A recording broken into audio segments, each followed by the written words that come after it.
So yeah, selection sort. Let me just come back to selection sort.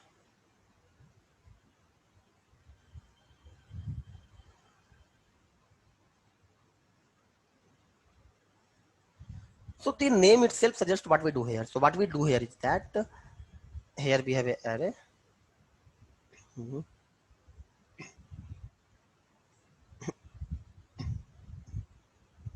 Suppose we have 10.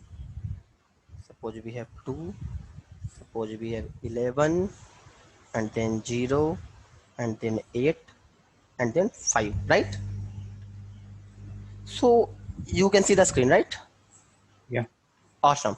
So what we will do here is that let's start from the first element and go to the last element. What we do is that we can do one of the two things in the selection. Either we can select the smallest atom and punt it in the beginning, or we can select the largest atom and then we can move it to the last, right? Okay. So let's think about choosing the largest number. So in the beginning, I mean for the first iteration, we will talk about iteration number 1. So for the first iteration, we will look at the complete array. So, and I think yesterday we learned, I think you are already knew that. So I won't say we learned, but you knew that how to compute how to get the largest number in the array. Yeah. So we will use that logic, that will be O of n, and then we will find out largest number. So where is the largest number? Here, 11, right? yeah. So we will find out the position of the largest number, and after first iteration, what we will do is that we will swap the position of largest number with the last number. You are with me here? For example, it will be 10 after first 11 2 0 8, and largest number we will swap with what is at the last, right? Okay. So 5 will come here and 11 will come here. Awesome. We are good, right? And then we will forget this one. We just forget this one. Then our scope will be limited to this area. Okay. And in the second iteration, we will again do the same thing, but now till this, not here, right? Do the same thing. Then what is the largest number here? 10. 10. So what will happen after the second iteration? What will happen? Yeah, 10 will be gone to the last. Not last, second last. Yeah, second last.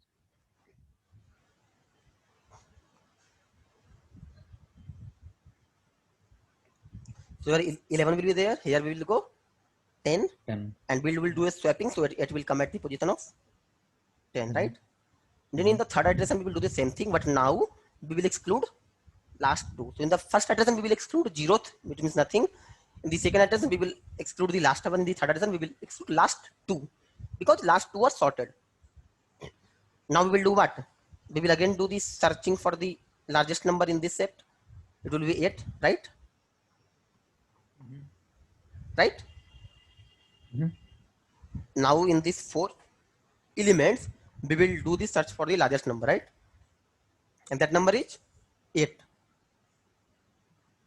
Okay. You are following me, right? You are with me, right? Yeah. You are getting this solution, eh? Yeah. So now this will be empty. This will be 0. This will be 10. And this will be 11. And since we have figured out the largest number, which is 8, we will swap with the 0. last number. Sorry, my bad. 5 will remain here. It will be 0. And it will become 8. awesome. Now these 3 are sorted. Yeah. In the fourth iteration, we will discard these 3. Yeah. And we will take only these 3. Yeah. We will again do the same thing. Largest number is 5. So we will swap 5 with 5. So no change will take place, right? But we will do the thing, but actually no change will take place, right? And then we will discard this in the fifth iteration. Then we will find the largest number between these two.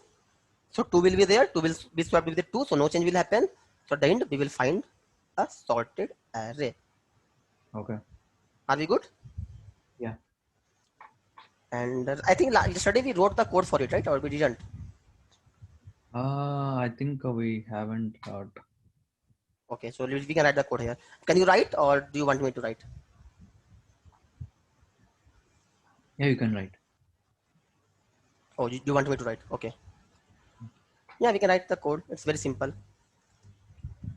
We will go for like I equal to 0 to I less than n plus I, right? Mm-hmm. Then we will go. So what we are doing actually here, So here j equal to we are what? 0 to 0 and j less than j minus n minus I, n yeah, minus n I, right? minus I. Yeah. Plus j, Mm-hmm. and we will say one thing. We will say okay, int max is equal to a of I, Mm-hmm. right? Uh-huh. And what will do if Uh, and yeah, we will also track max location, right?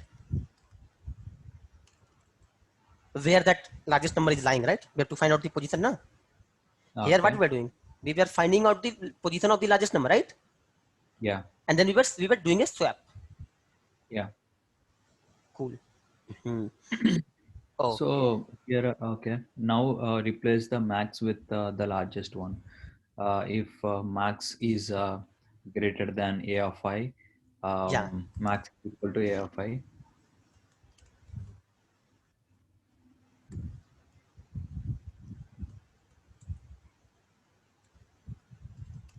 Not greater than, less than. Yeah. Not sorry, not a of I, a of j, right? Uh, Because we are yeah. doing into this loop, na? Okay. Right? Not because we are. Let's understand like this, right? We are doing iteration. So I is keeping the track of all the iterations, right? First iteration, second iteration, third iteration, for right. So I is keeping the track of iterations, right?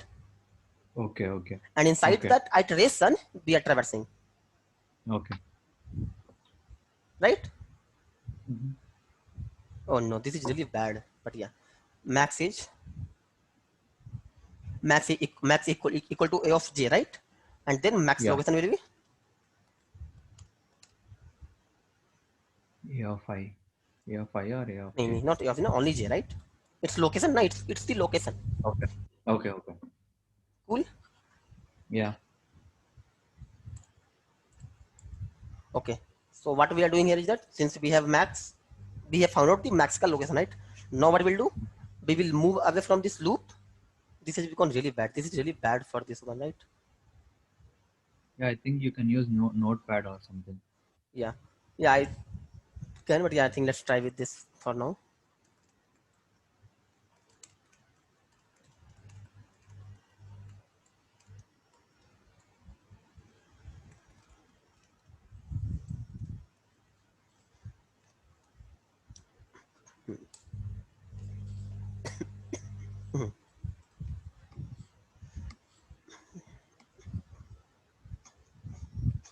And we will not say like a of I.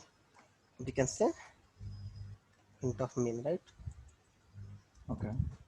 Int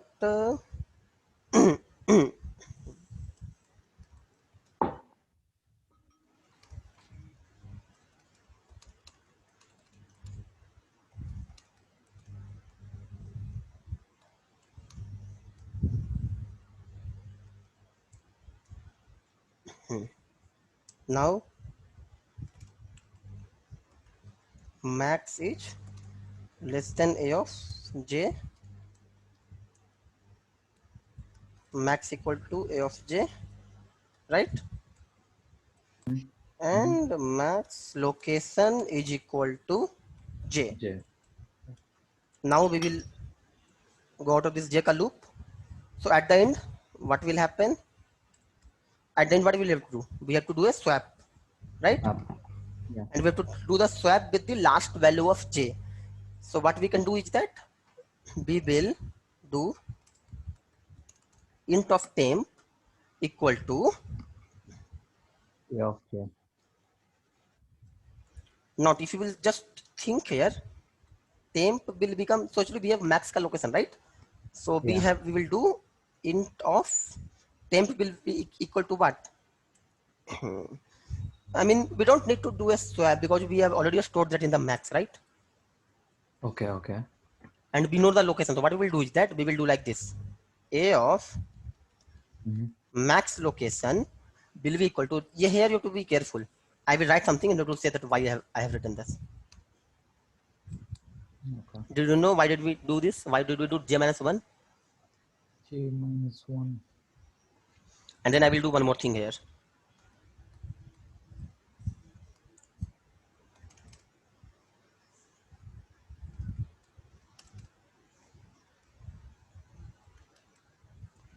So, can you please tell me why did we do this? Why did we do j minus 1?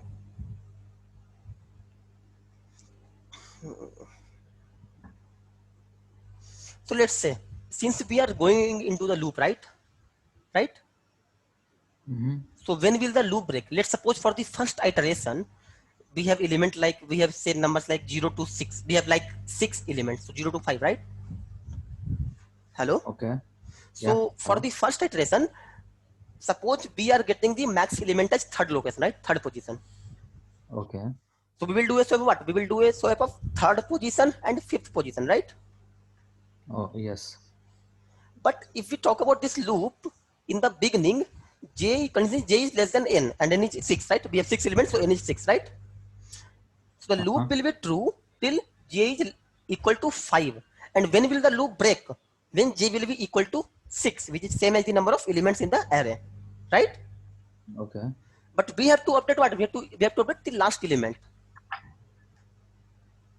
So if the value of j is 6, what will be the last element?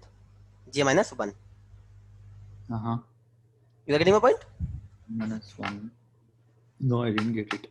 Okay, let's understand this with this diagram. Let's talk about first iteration, right? We have 6 elements. Okay. 1, 2, 3. 1, 2, 3, 4, 6. Let's just use the last example. 10 to 11, 0, 8, 5. 10 to 11, 0, 8, 5, right? Position is 0, 1, 2, 3, 4, 5, right? So in the beginning, let's run this code in this example, right? In the beginning, I is equal to 0. So what will be the limit for j? J should be less than 5, right? And yeah. Yeah, Sorry, 5. j should be less than equal to 5. I mean, j should be less than 6. 5. N minus 0, it is n is 6. what? N is 6. N is 6, right? N equal to being right. Being J right here, will N be is 5. 6. So j should go till 5, right? Yeah, till 5. It means this loop will be true till j's ka value is 5, right? So when we will be returning from this loop, what will be the value of j after this loop? 5. No, 6, na? Because if j is equal to 5, then this loop is true. When will this condition break? Yeah, this is 5. I mean, n minus I and I is j 0 equal for the other side, right? Okay. So look, let's understand. What is the value of n? 6. So what is the value of, for the first iteration, what is the value of n minus I? 6 minus 0 of 6. 6. So our condition should be like j should be less than 6. For the first iteration, j should be less than 6. 6. Yeah. We are good here? Yeah. Awesome. So what we can do? So if this, so at the end, so when will this loop break? When will this loop break? When the value of j will reach 6, right? 6. Oh, yeah. Correct or not? Yeah. Yes. Right? Yeah, yeah. Okay. So after this loop, the value of j will be 6. But do we have any 6 element in this in this array? No. No. If the j is 6, which element can we update? Fifth element? 5. Fifth element, yeah. In order to reach the fifth element, what we will do? Okay, okay. J minus 1. Okay. Oh. And here is one issue. I have written int j, so j is limited to this loop only. So you have to do one more thing. You have to initialize j before. Or you can do one more thing here. Rather than having a condition on the on j, you can have n minus I minus 1. Mm-hmm. Yeah, right? yeah. I got it now. Yeah. And here also n minus, because j is localized, no? J is localized, right? Yeah, yeah. So do you understand why are we doing j minus 7 or n minus I minus 7? Yeah, yeah. Cool. Yeah. So this is it's very easy, right? Success not is very Yeah. easy, right? Or not?